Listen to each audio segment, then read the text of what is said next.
Joining me now, California Congressman Khanna. He's a member of the House Oversight and Armed Services Committee. Congressman, thanks for taking the time this morning. Thank you for having me on. All right, so Democrats locked in a pretty dangerous game of chicken here, already delaying deadlines, and you're up against a wall with the debt limit. A senior administration official tells CNN, quote, "We will have to cut a lot and drop some things, but I think we could get the big pieces." You have said you're willing to negotiate. What specifically are you and other progressives willing to give up to sign this deal? Vote yes. We first need an offer from Senator Sinema and other centrists who object to the $3.5 trillion. That's what the president has said. We are for passing the president's agenda. We are for passing the full president's agenda. If others want to cut things, it's their responsibility to say, here is what we want to cut, and then we can negotiate. The problem right now is that we don't have any you also have to say, you also have to say what you're willing to give up. I mean, is it raises in Medicare spending? Is it free college education or junior college education for all? What specifically is negotiable for you and other progressives? I think the timeline of how long we cover things is negotiable. But the point is, we made a starting offer. They haven't reciprocated. And how can you have a negotiation when the other side doesn't even have a proposal? Now, we can say, should we cover this 5 years, 7 years? Jay Paul, our chair of the Progressive Caucus, has said that we can have those conversations. If there are things that they believe shouldn't be in there, let us know. But the challenge right now, and I think this whole thing could be solved if we got a number from their side, we sit down with the president, have the senators who are opposed to it, have us in there and say, okay, let's negotiate it. That conversation can't happen until we have a number on the table. Well, that's a pretty remarkable position to be in on Monday, with now a delayed vote till Thursday and a deadline for the debt limit. You're saying you haven't even begun the horse trading on this? That makes it seem to me that a successful vote on Thursday, even for the infrastructure bill, might be in danger. Well, here's the situation. You have about 48 senators out of 50 who are for the president's agenda.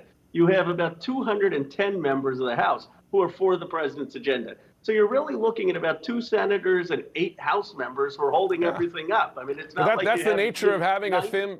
That's the nature of having thin majorities in both. I mean, that's been a fact for months now. I mean, you can cite that again. I'm just curious how you're going to get those 2 senators and other moderate House members on board for a deal, or you're telling me it's still very much in danger. I don't think I'm very optimistic it'll happen. I think the president made a very compelling case. He's shown great leadership in saying, give them a number. I mean, I think that was his message in all of the conversations. That's his staff's message. As soon as we get a number, I actually think the contours of a deal are there, because a lot of the things that we want in terms of a clean energy standard and climate provisions, universal preschool, expansion of Medicare, these are very popular. And I actually think some of even the holdouts will be for it. But we have to have a number, and that's what the president keeps emphasizing. And they'll find a reasonable party on the progressive side.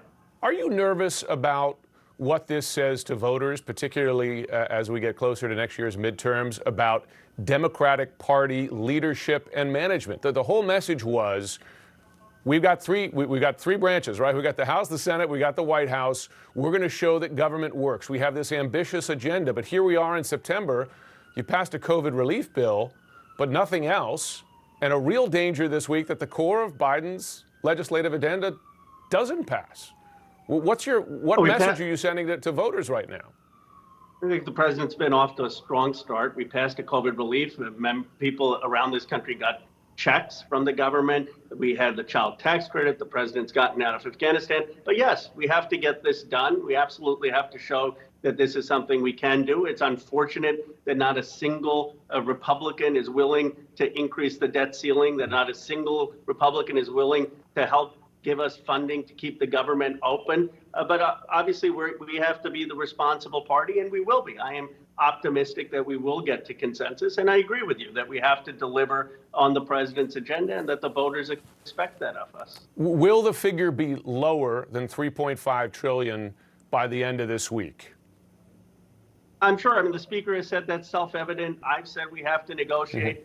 No one has said that the $3.5 trillion is a red line. And I could understand if that was the position, people saying, oh, the progressives have to compromise, negotiate. We're saying we're willing to. Give us something to work with. And Jim, the people who say, well, why can't you just vote for the bipartisan infrastructure deal?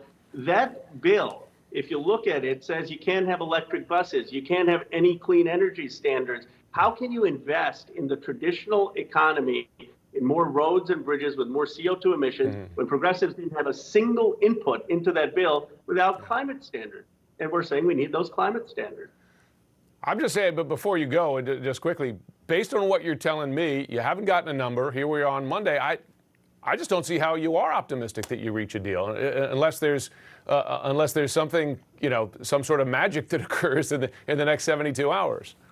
Well, maybe this interview will be the catalyst. Maybe we'll get a number in an hour or so. I think everyone is giving the same message. Let's get a number. And once we get that number, I actually think it'll be a very quick process to get consensus. I'm optimistic about the caucus meeting this evening, as you reported.